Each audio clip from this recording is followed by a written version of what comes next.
होगा तो transcription rate जो है वो डिक्रीज कर जाएगा, ट्रांसक्रिप्शन का रेट डिक्रीज कर जाएगा। तो ये हिस्ट्री हार्मोन का फंक्शन देख लिया। और ट्रांस एक्टिंग देखते हैं। ट्रांस एक्टिंग एक तरह सिस एक्टिंग है, ट्रांस एक्टिंग। ट्रांस एक्टिंग में, सिस एक्टिंग में तो प्रमोटर है, एनहांसर है, बेसिकली एक पूरा ना यूकेरियोटिक का ऐसा पूरा वो होता है, वो है बेसिकली एक पूरा एलिमेंट जो होता है ना, उसमें सिक्स एक्टिंग होता है, एक ट्रांस एक्टिंग होता है, एलिमेंट होता है, वो जीन एलिमेंट होता है पूरा उसमें। ये जो प्रोमोटर वाला जी एरिया है ना, वो एनहांस। अभी हम आगे हम लैक अपरॉन वगैरह पढ़ेंगे ना, तो उसमें हम पूरा स्ट्रक्चर देखेंगे, है ना, लैक अपरॉन, ट्रांसक्रिप्शन, अपरॉन, ये कल हम यही पढ़ेंगे, दो चीज़ें, ठीक है। फिर हमारा जो हमारा ये सब ट्रांसक्रिप्शन से रिलेटेड है, क्योंकि लैक ऑपेरॉन और ट्रिप्टोफान एपेरॉन, तो वो सब हम पढ़ेंगे कल। फिर उसके बाद हम ट्रांसलेशन पढ़ेंगे, और ट्रांसलेशन के साथ ही हमारा जो ये शॉर्ट नोट्स है, जो रिवीजन का कोर्स है, ये हमारा खत्म हो जाएगा। क्योंकि फिलहाल अभी ये जल्दी इसलिए खत्म हो रहा है, आप सोच रहे हो कि तो बहुत जल्दी खत्म कर दिया।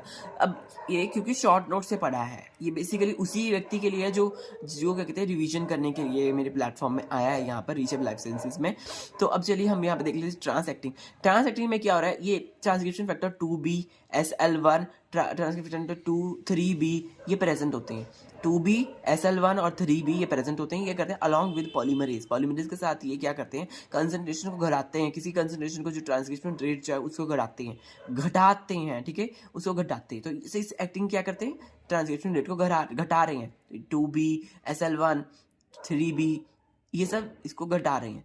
एंटी टर्मिनेटर्स जो प्रीमेच्योर टर्मिनेशन जो होता है, प्रिवेंट बाय दीज, जो प्रीमेच्योर टर्मिनेशन हो जाता है, कभी कभी क्या होता है प्रीमेच्योर टर्मिनेशन। ऐसा भी नहीं होना चाहिए ना कि अब कोई आपका वो बना ही नहीं है ना, जीन आपका ट्रांसक्रिप्ट आपका बना ही नहीं और टर्मिनेशन होनी शुरू हो गई है, ऐसा भी नहीं होना चाहिए। तो इसलिए वो उसको रोकने के लिए क्या होता है, एंटी टर्मिनेटर जो होते हैं वहाँ पे आते हैं, काम करते हैं। Anti terminator pre mature termination क्या कहते हैं करवाने में प्रिवेंट करते हैं, है ना। तो क्या होता है इसमें, एग्जांपल देख लेते हैं। एक एक्सप्रेशन ऑफ CMYE जीन है, एक CMYE जीन है, इसका एक्सप्रेशन करवाते हैं ये anti terminators. Presence of growth factors act as anti terminator.